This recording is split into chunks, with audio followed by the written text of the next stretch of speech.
Okay, you sure it's not going to fall off now? I'm sure it's not. Okay. Hey, everybody.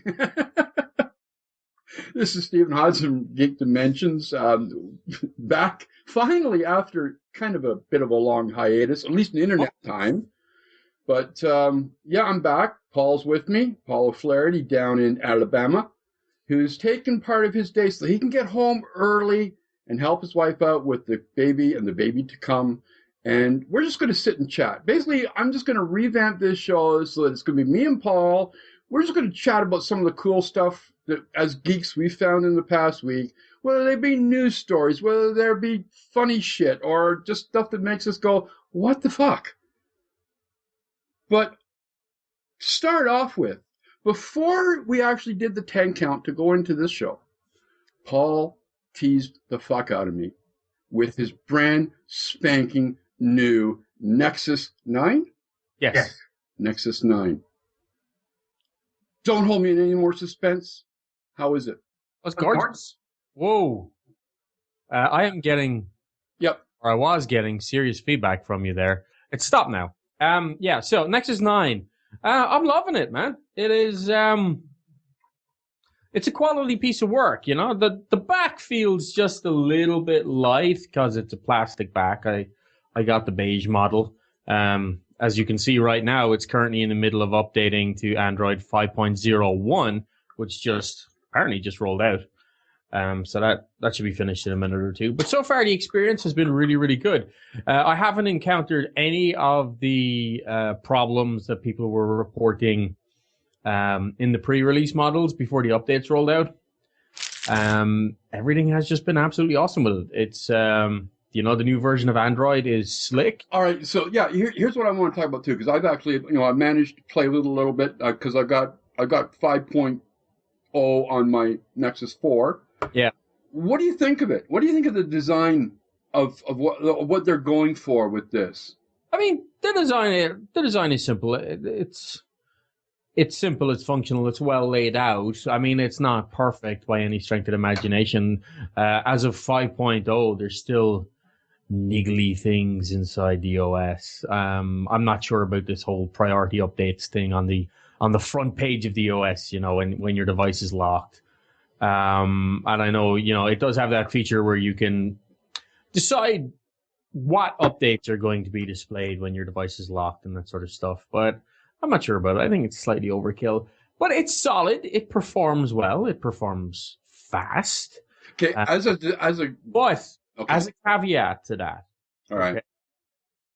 Okay, I removed the encryption from my Nexus 4. Yeah. It's the only speed comparison that I have. So remember, my previous experience with the Nexus 4 was that it was running encrypted.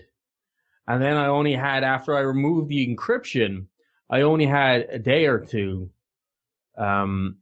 running Lollipop or whatever it was before going to 5.0. Yeah. So my I don't know, my rating of the speed may be slightly biased. However, on the 9, I mean, this thing clips along like a mad thing. What I don't like on the 9, just to show that I'm not a pure Google ass-kisser, is how first off, they've changed the design of the software buttons. Okay, so how you have the back arrow and you have the little house thing. Yes, yeah. So those designs have been changed now. It's like a circle, a triangle, and a square. Yeah. Right? But when you push the button now that used to show your recent activity or the recent apps that you have open, yes, it's like this thing has a memory longer than I know, yeah. Shit back there from like 10 days ago. I find myself like going in there and clicking it and just for the sake of it, swiping through. I do the same thing on my 4. I do the same exact thing. Here's a question though. But as a designer, because you've designed sites, you've got that designer eye. What do you think of the material design ethos they're going with? Like, I see shades of a little bit of Apple and a little bit of Windows Metro. There's a small bit of a Metro influence, not that much. It's kind of the more blocky and flat, Yeah. design ethos. I much prefer it to way prefer it to Apple's rollout with what they recently did with Yosemite, and now let's be clear. I prefer it over Metro as well. Let's be clear. You also run on an Apple system, so you have some experience using Yosemite or whatever the hell it's called. Yosemite. Yeah. I'm recording this sitting in front of my 27-inch iMac right now. Prick. And to the right of me is a machine running Windows 8.1. And behind me is a machine running Windows 8.1. In front of me is an Nexus 7. In my hands is a Nexus 9. And there's a Nexus 4 around here somewhere as well. Okay, so basically you're a gadget whore.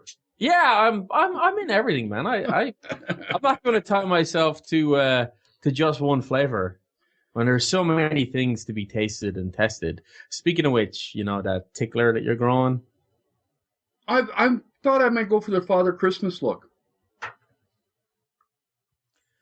Right. Well, I just recently saw Tracks doing the piss take of the Santa Claus movie, the one that was originally done in Mexican, and some dude like back in the 50s bought the rights to it and completely dubbed over the whole thing himself. And Santa Claus lives in space along with Merlin the Wizard, and you might just get along as being almost as creepy as Santa Claus as he is. Okay, well, I know that, like I said, we were talking about the Google 5.0 Lollipop. What a stupid name, Lollipop. Really have any of the names been well, Ice Cream Sandwich was okay. It was, but anyway. They clearly have an oral fixation. They sure do. And a sweet tooth. Sweet tooth. But no, I like the design that they're going with 5.0. It's nice, it's soft, it's crisp, it feels responsive when you use it. But here's another one. But did you get the tweet that I sent you that they are working hard on bringing Google Inbox to Google Apps accounts? Yes. Has that rolled out at all, or not to my account? You know what? While we're on here, let me just log into my dashboard. I see Chrome has just changed too. Like since I turned on Chrome this morning, the log in and log out for having multiple users, multiple Chrome profiles, at least on the Mac, has changed. Instead of a little image in the top right corner or in the top left corner showing which profile you're using, there's now a gray box with your name on the top right corner, and when you click it, it gives you the options to switch person or go incognito. So that's changed. One thing I did want to say, just while I'm trying to log in here and see whether or not that has happened, is screw me. I had something really interesting to say. I've forgotten it. That's what happens when you distract me, Hudson. Oh yes. Here it is. Smart lock feature on the Nexus 9. And on the 4 as well. Well, it's actually a feature of 5.0, which is that you can basically pair your phone via Bluetooth or NFC with other devices. And if they're within range of those devices, it's supposed to unlock. It's supposed to. I still can't get my Nexus 4 to unlock. I still have to press the button and put in my code every time. But yeah, that's what it's supposed to do. Which will be a fairly cool feature if it works. I mean, but it also has smart unlock based on geolocation, GPS. Not quite sure how I feel about that because, it's like 100-foot radius. Yeah, that sounds like a problem in the making. Yeah, that kind of is to me. So I'm looking at my Google Apps now.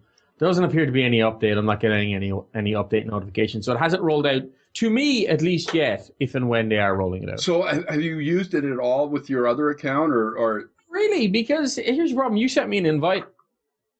I installed it and I was like, oh yeah, that's cool. But none of my mail is going into that account. Ah, okay. I've been using it basically since before I gave you that invite. And let me put it this way. This is not your grandpa's email client. Okay? This is not Outlook. This is not, Windows Mail. This is not even Gmail. This is a re-imaging of, which reminds me, there's another one that I got to think of. Anyway, because we're talking about email, there's something else that happened this week too. But anyway, it takes some getting used to. It really does. You have to sort of reset the size of your box that you're thinking in, but I do like it. I do. I think it's got. I'm still trying to figure out how to use it. I'm still trying to figure out the ins and outs, and so on and so forth. The only problem I have right now with it is it takes a fuck of a long time to load up. Yeah. Do you know what my biggest problem is? And I'll tell you this now. Is I've been a long time Gmail user, as you know, Google user. And now I'm a long-term Google Apps user. I really wish they would give me the opportunity to just delete my Gmail and integrate it directly with my Google Apps account so that, like, for example, my Gmail address still goes to my Google Apps account, but I don't have to have this separate thing, and that all my Google data could be moved to my apps account. Yeah. I would kill for that. Now, I know you can do workarounds. I know you can like export your information so that you can merge your Google Plus accounts and all that sort of shit. But I want everything in one boat, because once I have everything in one boat, maybe then tools like Inbox will start to become useful to me. Yeah. There was another one. I'm just trying to see if I forgot to put this actually in the show notes because I wasn't really paying much attention to that shit this past week. But Microsoft apparently has bought, I'm trying to dig up the name now, Attitude. It's an email app, Accompli. Yeah, they acquired it this past month, but they're doing it to, it's a surprise acquisition apparently. Nobody knew about it because I sure as hell didn't. But it's supposed to give a revamp to Outlook. That's basically an acqui-hire, I think, more than anything. But I think the announcement of Inbox may have hurried up this acquisition a little bit. And you got to admit, Outlook, I don't care how many toolbars you change in it, an old, outdated way of doing your emails. Well, I don't know. I mean, Outlook is still one of the best PIMs in the business. That's true. It's a PIM, and that's a mistake most people make. They say, "Well, I don't want to use Outlook." Well, then I'm sorry, but that's it's a personal information manager. Yeah, what it has always been. I mean, I occasionally go through flushes. I'm kind of like, because I've been kind of Google centric for a long time, but occasionally I'm kind of like, fuck this, I'm going back to Outlook. So I just did that prior to using Inbox. I was using Microsoft Outlook, and it was it was okay. It was all right. I didn't mind it, but it still felt really, really heavy. Well, the problem with Outlook that I have is this, right? And the problem with any of these systems that I have is Outlook tends to make you tied to your desktop. Yes. All right? Yes. I find a single unified experience across all of my devices. Right now, the only way to get that is to go with either Office 365 or Google Apps. They're really the only two ways that you're going to get a single unified calendar, mail, notes-taking, document-carrying experience across all devices. There's lots of other players in the field, but I don't think there's many players that are doing everything. That's right. So then it's really between Google Apps and Google Docs and Microsoft Office. And I think my love for mobile Google devices kind of pushed me down the Google Apps route. What we really want is, if Google devices or Microsoft devices would offer the same functionality regardless of platform. I know Microsoft now has like 40 different apps. Yeah. So like that's This is the thing that kills me about people is like, they say Microsoft is this, great walled garden. They just want you to keep on using on their products, on their machinery, blah, blah, blah, blah, that they're anti-competitive. Excuse me? Has anybody been paying attention to what they're doing lately? They've been putting stuff up on GitHub, on their own open source code, on Apache, on you name it. They've been going open source code all over the place, even to the point that .NET they're making open source. That's right, yeah. And then you've got Office 360 will run on everything from Apple to Android. You've got, you name it, they are putting their software everywhere. Yeah. And they're doing it at a cost-effective way, really. It's a subscription, but you're getting like Office 365 web apps, what, $9 a month? Yeah. That's the complete Office suite for $9 a month. It's still more expensive than Google Apps, but what can you do? Especially now that like Gmail, for example, will edit Microsoft Office docs inside an email. That's nice. That's pretty interesting. What I want though is I want Cortana on my Nexus. Oh, I want Cortana. I want to hear that voice. I really do. Hey, just for clarification, folks, when Hodson says I want Cortana, he kind of means more like I want Cortana. Well, yeah, I'm old, I'm single, and I got fantasies. Am I not entitled? You are. At least as long as I'm not living in England anymore. Well, before you get to that, like, just kind of sticking with Cortana, I haven't had much of an opportunity to use it, but it seems further along than OK Google. Really? I just heard your OK Google go. I put the devices in front of me, just active for that. But I mean, you know what? Oh, all right. So, OK Google is almost there in terms of beating, in terms of at least being on par with Siri and Cortana in terms of usage. But one thing that's really, really bugging me is I use Google Voice. Yeah. On my devices. And when I use OK Google, I'm saying it really slow so the devices yeah. And I tell it, like, send a text to my wife, or send a text to Sarah, or send a text to you with certain content. It will do it. But it's not sending it from the right damn number, and I can't figure out how to make it do it. And, like, I've searched for this. There's no answers out there. Anybody who's listening and knows how to make OK Google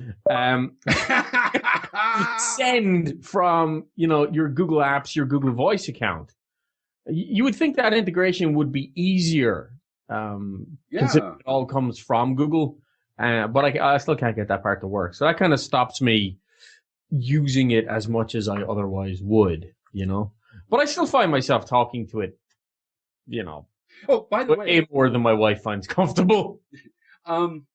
You had your chance to tease with the Nexus 9. I've got some stuff coming that is going to be just as you know anyway. I recently upgraded my broadband service to real broadband, 20 down, 10 up. Actually, it's only 5 right now, mainly because Cogeco hasn't finished rolling out the digital service in our area, but that's due January 6th. So by that time, I remember Comcast said something similar to me. 4 years later, it's still not rolled out. But anyway, so right now I'm 20 down and I'm 5 up. It'll soon be 10, so I'm happy there because it will allow me to do some things I want to do in the future. So before you tell me what this big news is, let me guess. Mm-hmm. You're starting a live sex stream, right? No, I'm not the sex part. Anyway, I've got new hardware coming. Either the middle or to end of this month or the beginning of January. It's an i7 combo motherboard processor. It's got 16 gig of RAM. It's got a fancy dancy CPU cooling fan on it. And I got it for a song and a dance. I love it. Good. You remember De Gaulle. Yes. Okay, he's got parts coming out the wazoo from all his testing that he does. Is that not painful? Yeah, I imagine it would be, trying to shit a CPU fan. Anyway, $400. Sweet. Yeah.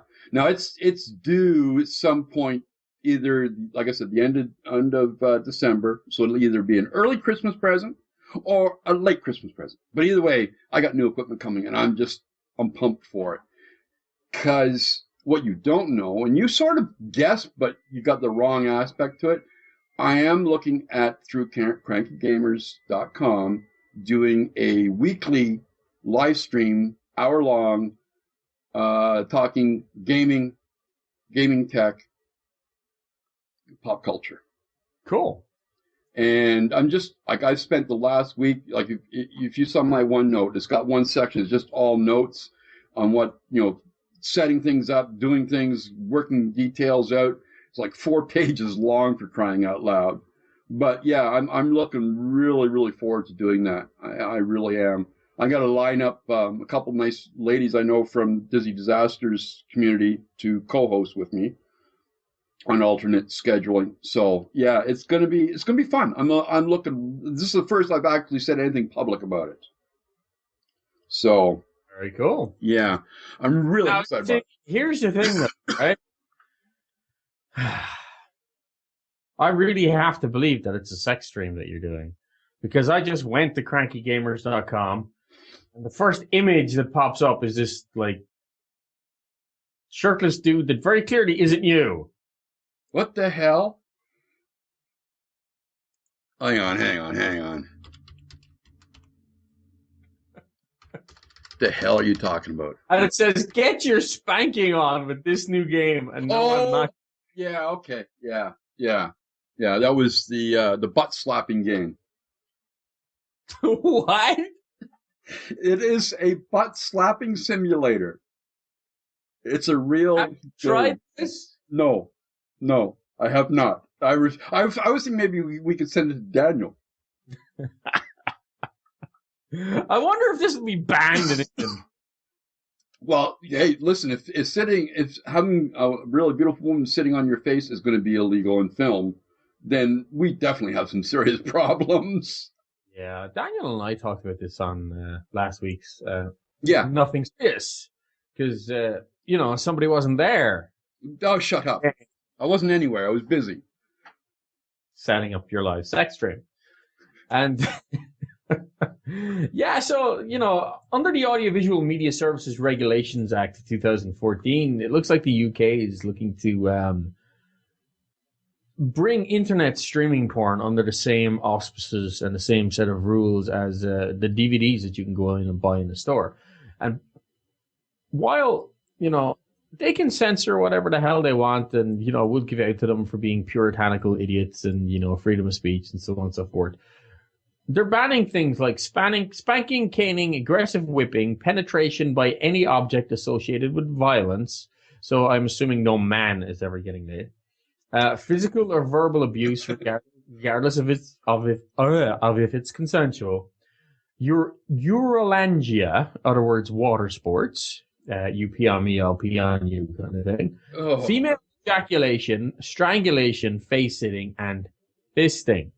Now, long list, but what got us talking about it is not just the government overreach in terms of censorship. Is that this list makes absolutely no sense, because the last 3 items on this list, strangulation, face sitting, and fisting, are being banned for being potentially life threatening. Now, let's not overlook the fact that the BDSM community is consensual. Yes. Right? Yes. Well, that's what that video game is about. Learning to be consensual. Face sitting, that's not life-threatening. No. In any way, shape, or form. Not unless, you weigh 60 pounds and you happen to get a 400-pounder sitting on your face. But other than that, it's really not life-threatening in any way, shape, or form. And if you think it's an asphyxiation fetish, then you need to go look up your fetishes. Fisting, okay, so that in incredibly rare cases can apparently be associated with an air embolism. But pussy parts. yeah, but really, is that any worse than aggressive whipping? You know what I mean? In terms of, potential freak accidents and dangers. But the biggest one that really got me, and I don't think we did enough justice really on the last podcast, is this idea of banning female ejaculation. Why? I don't understand that one. That and face sitting were the two that struck me as being, what the fuck? So for the lack of a better term, right, you can have the money shot, but she can't come? I know. I don't get it. I don't get it. I really don't get it. And, we asked for people to call in and let us know, email us in here and let us know what the logic behind this is, other than pressure from puritanical groups and puritanical people who really, the only reason they're banning this stuff is because they're closet fetishists themselves and they want to be one with God. Yeah. Okay. Well, look. This is I don't even know where to go. Like there's no segue from this one because it's just puritanical stupidity as far as I'm concerned. It really is. It is, yeah. But staying in the Europe realm, you and I have talked before about this whole thing with Microsoft being served papers to cough up some email records from its Ireland office. Yes. Well, apparently the Microsoft has told the U.S. Attorney General, the world's servers are not yours for the taking. No, they're not, because here's the thing, right? First off, let's just ignore the fact that, trade treaties and treaties exist regarding the privacy and protection of people's information in different countries. Yeah. All right? And European citizens, et cetera, et cetera. What the U.S. government doesn't want to understand, really doesn't want to understand, is that if they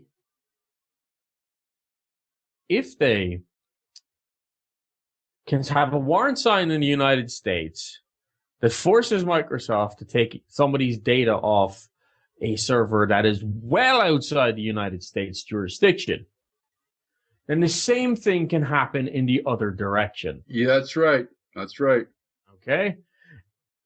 And if the US doesn't comply with these requests from other countries, then those companies will be put under sanction because the US is already seen as being too much of a bully around the world. Yeah. And this will be just one more thing, right?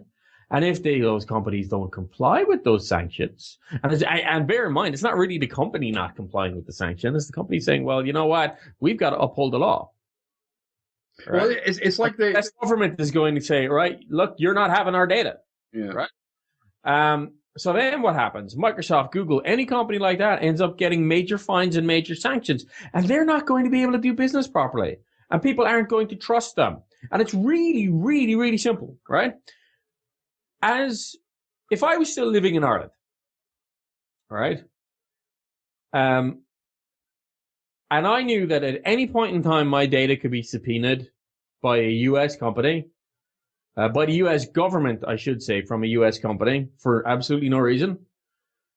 The chances are that somebody like me would go to a competing service that doesn't have a U.S. branch. Yep. It's like the Microsoft's response to this. They said, imagine this scenario. Officers of the local Stadtpolizei investigating a special leak to the press descend on the Deutsche Bank headquarters in Frankfurt, Germany, Microsoft said. They serve a warrant to seize a bundle of private letters that a New York Times reporter is storing in a safety deposit box at a Deutsche Bank USA branch in Manhattan. The bank complies by ordering the New York branch manager to open the reporter's box with a master key, rummage through it, and fax the private letters back to the Stadtpolizei.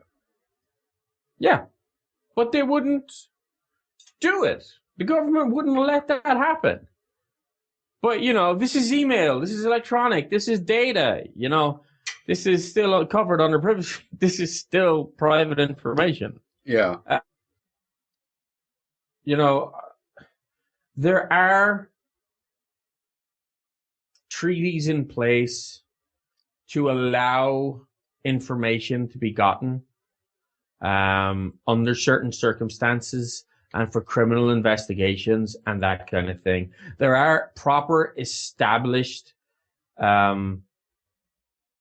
pathways to go through to get this information, such as the Mutual Legal Assistance Treaty, which exists between Ireland and the US. Or I think maybe it's Europe and the US, but at least between Ireland and the US.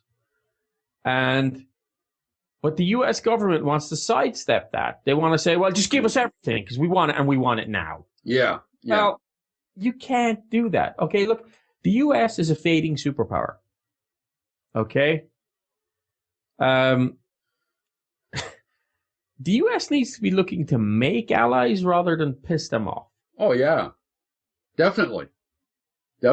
So while our minds are being boggled by face-hitting and stupidity in laws being enforced, I did put this one in as a late shot. The Sony wants 23 Jump Street to cross over with Men in Black. I just saw the headline and I want to start smacking my face off my desk. Yeah, I guess it came out, that big hack that Sony got nailed with. Some of the information has come out that this is one of the things that, besides not getting Spider-Man dealing with Sony and, a whole new arc, one of the things they were talking about was this crossover. Mm-hmm. Why? Yeah, no, it Why? ever happen. Right? Just no.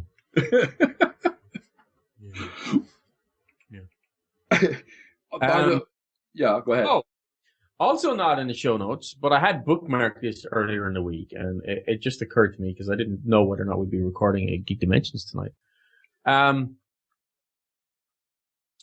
It's chimichanga time. What? Yes, Ryan Reynolds. Oh, no. You playing Deadpool. No. The fact that they want to make this a PG-13 is bad enough. Yeah, you can't do You cannot do Deadpool as a PG-13. You just can't. It's the same thing that is fucking killing Constantine. It's network television. I know. Like, Constantine was a chain-smoking, bad-mouthing prick. Now he's a prick. Yeah. How do you think that's going to deal with, what is it? It's Showtime that's doing The Preacher? Do you know that comic? The Preacher. It's about the guy in Texas who suddenly becomes empowered with the Word of God. Oh, is he the guy going around with the Irish vampire? Yes, the Irish vampire and the blonde hooker. Yeah. Like, I took the time and I did my research on this comic. I read them. I read about maybe the first 13 or 15 issues.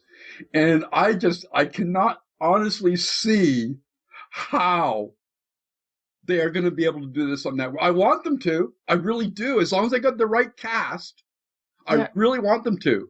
But I'm going to use the term adult comics.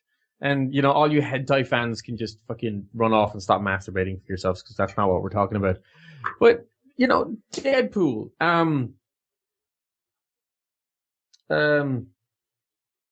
Constantine, Preacher, ton of other comics out there. They're not for kids. No. They're targeted as kids. You can't put them on network TV and expect them to work. When a character is a chain-smoking, foul-mouthed badass, who's just a plain dickhead, you can't expect him to be himself. You can't expect the show to resonate with the original fans. And it's the comic book fans are going to be the only ones who are actually going to fucking drive your numbers to sort of critical mass adoption. Because most people are going to look at the show for the first time and go, what? Yeah, can you imagine bringing in Zatanna from the comic into Constantine? Like, she's a main character. But it won't happen because Constantine get renewed. Yeah. They're already not doing the back six. That's the show. Oh, 2 more little pieces of tidbit. They're doing a Suicide Squad movie. No. Yeah, they are. They're doing a Suicide Squad movie. Guess who they pegged to play Deadshot? Will Smith. Put Men in Black 3 crossover. I do not understand that. Oh, speaking of retarded things on TV, did you catch the first 2 episodes of The Librarian? No, I did not. I did not do that. I wanted to. Don't! That bad, eh? It's like somebody watched Doctor Who and thought, how can we copy this without having him travel around in the TARDIS regenerating? So they basically take a Doctor Who-like character and they put him in a bloody magical library. Well, all it is just a continuation of Warehouse 13. Really? Shite. I watched episodes and I was like, Forever isn't much better. Oh, Forever. I gotta. I watched the first 3 episodes and I was like, eh. Yeah, okay. To be fair, I did give it about a 6-episode lead run. And I still kind of like it, but not enough to keep watching it. Dude, 6-episode lead. I mean, I'm really getting tired of shows that do this to me, right? I'm really getting tired of shows that, like, it was like The Flash, not The Flash. Arrow? Yeah. Right? I watched the first 4 or 5 episodes of that and it was absolute shite. Right? But did you go back to it? But you and the rest of the guys got onto me, so I'm like, I'm going to go back and rewatch it. Right? Good. But here's the fucking problem that I have. Right? If it's taking at 45 minutes or 40 minutes an episode, 5 or 6 episodes for me to even get interested, you're doing something wrong. You can't expect somebody to commit, 4 hours of their life before they have substance. Before there's substance to your show. If there's not substance in the first 2 episodes, fuck off because you're doing it wrong. The one thing I'm really kind of looking forward to, and I want to see how well they do it, is this deal that Marvel has with Netflix, where they're bringing back the Daredevil, Jessica something or other, and 2 other characters, but they're all out of Hell's Kitchen. Yeah. And I'm really kind of interested to see how they do this, because for what you want, what you say will about, the Netflix sponsored series like Orange is the New Black, or what's the other one, the werewolf one, I can't remember the name of it anymore. They don't worry about having to do that long lead time. They just put you right in it. Mm-hmm. So I'm going to be, because they're taking a very basic Marvel first tier comic character and they're bringing him back to life. I don't know how long they're going to do the origin story or how they're going to do the origin story, but given their past track record with series that they're responsible for, my hopes are high. Yeah. What I'm not too sure about is Marvel's announcement of who Doctor Strange is going to be played by. Benedict Cumberbatch. Yeah. Your feelings? My feelings is that there has to be an episode where Robert Downey Jr. appears. That would be awesome. Well, apparently Al Pacino's been in talks with Marvel. And then you can have Robert Downey Jr., right? Mm-hmm. Benedict Cumberbatch. Somebody can say something damn obvious. Yeah. They can say shit. Look awkwardly at each other. Yeah, and crack up laughing. And, that's not my joke, by the way. No, that was, yeah. It needs to happen. That would be awesome. It needs to happen. Cumberbatch. The guy's a good actor, right? I mean, I say aside from his Julian Assange, which was dreadful. Well, apparently his newest movie where he's playing that British mathematician, the gay one. Oh, Alan Turing? Yes.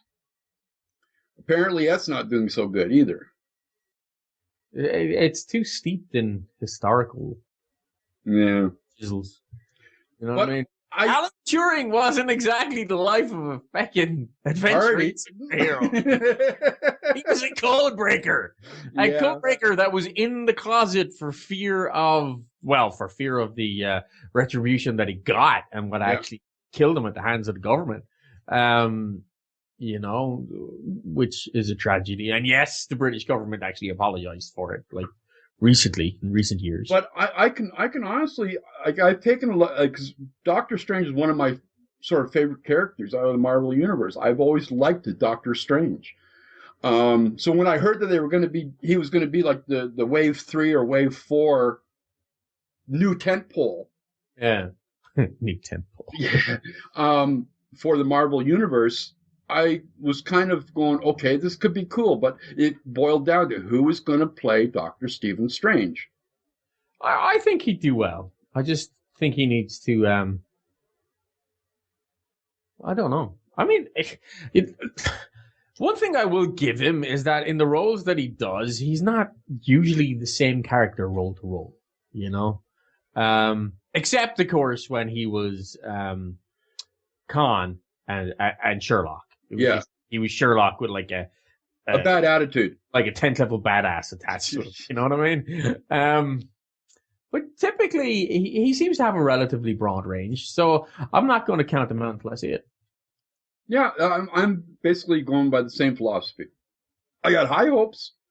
I hope they pull it off. Have you watched Gotham at all? Yeah, I'm like, what do you think? Where am I with it, though? I don't want to give away spoilers. I think I'm 7 or 8 episodes in. I'm liking it. Funny enough, Sarah loves it. Really? Right? Because it's really interesting to her, and I think to other people, to see the Batman universe without Batman. Yeah. Without that focus, the focus on somebody else. I'm not quite sure where we're going with this whole Penguin origin fucking... He's a crazy fuck. Copperpot was my understanding of the Batman lore is that's not how he came up. Then, they seem to be taking a lot of the Batman origin lore and just chucking it all to hell. Like he's friends with Selena Kyle.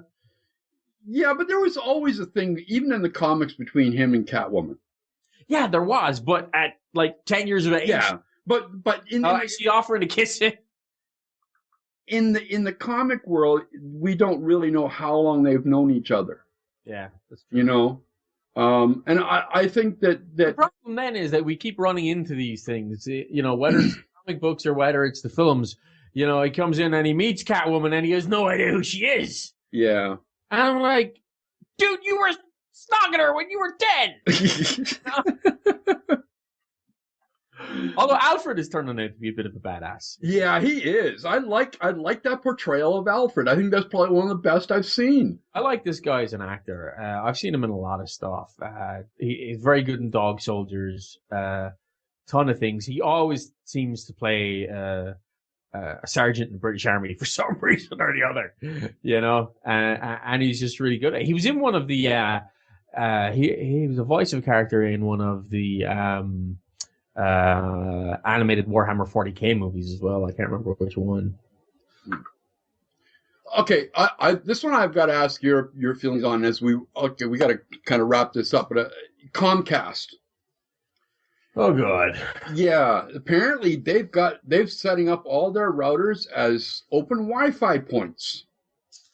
Yeah, let's set up all our open Wi-Fi points. Let's set up all our routers as open Wi-Fi points while we're raising people's prices, and we're complaining that we don't want to be reclassified, and we're complaining that we have congestion on our networks. Yeah. Free access. Now, admittedly, it's free access to Comcast users, right? So basically, if I was a Comcast user and I lived in one town and you were a Comcast user in another town, and we were both subscribers, and I come into your town, I could hook into your router. My Wi-Fi if you're driving past my house. Yeah. Yes. Yeah. Just by giving my Comcast information. Which is at the same time that you start streaming a YouTube movie while I'm about to get the winning kill in Call of Duty, and all of a sudden I have mega lag. Yeah. Not a good plan. Like, what was their thinking of doing something like this? Because they wanted an easy way to be able to say, look, most routers support multiple networks, right? You buy a network, you buy any wireless router today, and it'll have, it'll probably have your network for A, and it'll have your what's the new standard? I don't know. The one that comes after .11n, anyway, right? Yeah. And you'll have your one for ABG and N, right? But they'll also usually give you a guest network. And it's obviously that Comcast have configured their router so that this guest network can never be turned off, and these people can log into it with their Wi-Fi credentials from Comcast. In one sense, that's kind of cool. Yeah, it is. Like, the idea is cool. In another sense, it's a royal pain in the ass because, I already don't have enough bandwidth. And, they're going to say things like, well, the pipes that come to your house are capable of carrying much more information than you're actually being given. So this won't interfere with your upstream or downstream. But the truth of the matter is that that's bollocks. Yep. Because you're going around complaining about congestion on your fucking networks. And where this is going to affect people most is where you're going to have high densities of Comcast routers. It's like a mesh network. Here's the thing. If I want somebody to use my Wi-Fi, they can get on my guest fucking network. I will give them a username and password. I don't want Joe Dickhead walking outside going on. Plus, I'm also not quite, sure about how well these things are going to be configured from a security perspective. Because I've been on many dedicated guest networks as put out by routers, including some nice new routers like the Blackhawk and stuff, right?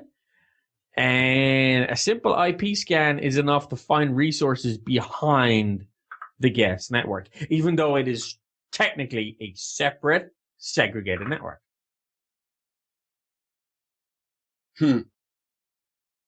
So, you know what? I don't have a Wi-Fi router from Comcast, and I don't want one. Yeah, basically that's your only solution, is not to get their hardware. It's not your only solution, because here's the problem, right?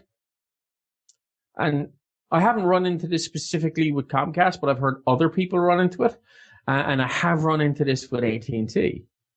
If you're not using their router, they won't give you support when shit goes wrong. I went down that road with AT&T. They made me go out and buy a specifically supported router from them because they wouldn't believe me that their router was broken, that the problem was not my router, right? Yeah. They wouldn't believe me that. I had to go and buy a very specific model of router that they would support and go install that before they would send me support. And basically the problem was theirs. They had to rewire the lines outside my house. That's stupid. Well, it's how they do it. Yeah. So if you get a Wi-Fi router from Comcast, folks, just put it in a box in the closet and get your own. Yeah, put it in a box in the closet, get your own. Turn off all Wi-Fi features and just stick your own wireless router, your own wireless router in series behind it. Yeah. You get better speeds anyway. Well, how's it feel to be back doing the show? It's good to be back doing the show. It's been kind of weird. Like the last month of doing podcasts without you. Yeah. Doing podcasts with Daniel on Breakthrough Radio this morning, and you weren't there, and I was like, I was saying that I like the contract job I got to go back through their archive and redo all their images, and I said like there's like 1,200 posts that got to be done. I was wrong. Uh-oh. Do you know how you go into your all posts page? Yeah. And you can separate it out by month? Yeah. Well, just all posts. There's 1,299 pages of posts. At what? 10, 20, 40 pages? 25. I'm paying you a pretty penny, sir. Well, let me put it this way. They're not, but I'm doing it at my speed. That works. Yeah. But yeah, because they're coming up for a major relaunch of their property, and they want as much as this. So I had to start off in January of this year, and got that partly done. I said, no, we got it. So I had to go back and do October, get it finished, get it, and then once November's finished, I got to go and do November's and then go back. So I'm always going to be hop, skipping, and jumping back and forth. It's just not. Oh, and Picasa. You know, I was saying in the last show how much I like Picasa. Yes. Doing this shop. Think about it. You were ready. It's got to be the worst pile of fucking bug-ridden shit. Okay, so what's gone on? Because Oh no, I still like it. It's his podcast. You were willing to give Picasa blowjobs if it would do your work. Yeah, but that's the problem. It does a fantastic job, except for at the point of syncing up with Google Plus. Mm-hmm.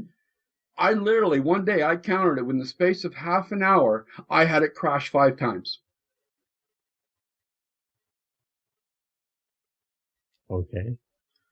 Could it be your installation? Nope.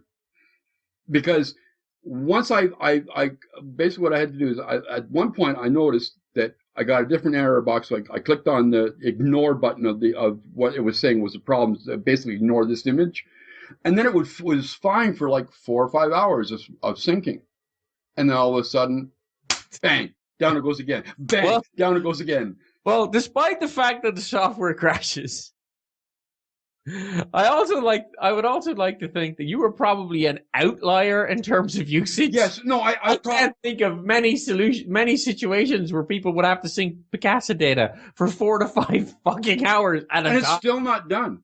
It's still not synced all the way through. You're talking about, for a one-day event, you can have anywhere from 300 to 900 images, full size, 3,000 by whatever images that is being synced back and forth. I'm very frustrated with the crashing, but I tend to understand why it's happening, and I can grin and bear it through the mess. You can live with that. I don't have any choice, because nothing else that I know of can do what Picasa does with Google Plus Sync. Yeah. And if anybody out there does know, please let me know. Email Steven@geekdimensions.com. Yes, please let me know, because it would be the biggest aggravation saver. I would not have as much gray hair as I do now. It's bollocks. But on that note, my friend, thank you for joining me. I really appreciate this. Of course, I'm happy to be here. It's good to get Geek Dimensions up and going again. Yeah, that's actually what I might do too. Is see, because part of doing the live stream thing is I'm learning to use OBS, which is Open Broadcasting Software. Yes. And I'm thinking, if I get it working for the live stream, it can also record the local video. You see where I'm leading with this? Batman. You see where I'm leading with this? I certainly do. Yeah, I certainly do. Because not just for your podcast. Yeah, but OBS will automatically also upload to YouTube. Is it good though? Really? Let me put it this way: 9 out of 10 streamers use the software. Okay.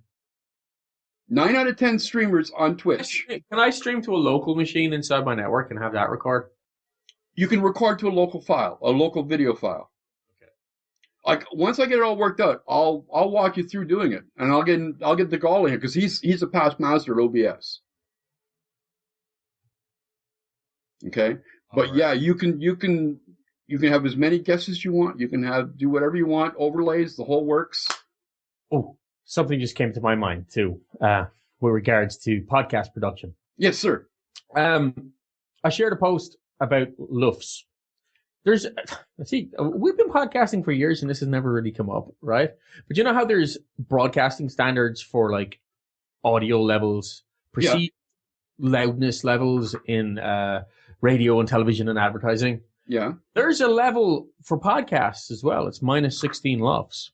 So I shared a link today about how to set your loves correctly, basically, so that you get that consistent sound level. So if they're listening to my podcast and then they listen to Geek Dimensions and they listen to somebody else's podcast, they should never ever have to hit their volume button. So you can find that on my stream today. I'm sure Stephen will share it in the show notes as well. Yeah, I will, because I'm going to check that out. But on that note, folks, we are going to call this one to a close. I thank you very much for either sticking around through our various hiatus, or if you're new, we love having you. This is what it's going to be like from now on. And we might have a third person or a fourth person in here every once in a while, but it's going to be basically me and Paul chilling. Either he's in the evening or we're during the day. We're just going to chill and talk about the things we love talking about, which is geek-related stuff, gaming, shit going on in the world, idiots. If it has a geek aspect to it, you can pretty well be sure we'll talk about it at some point. So until then, I go back to my old standby. One of the most important things to remember, folks, keep it geek.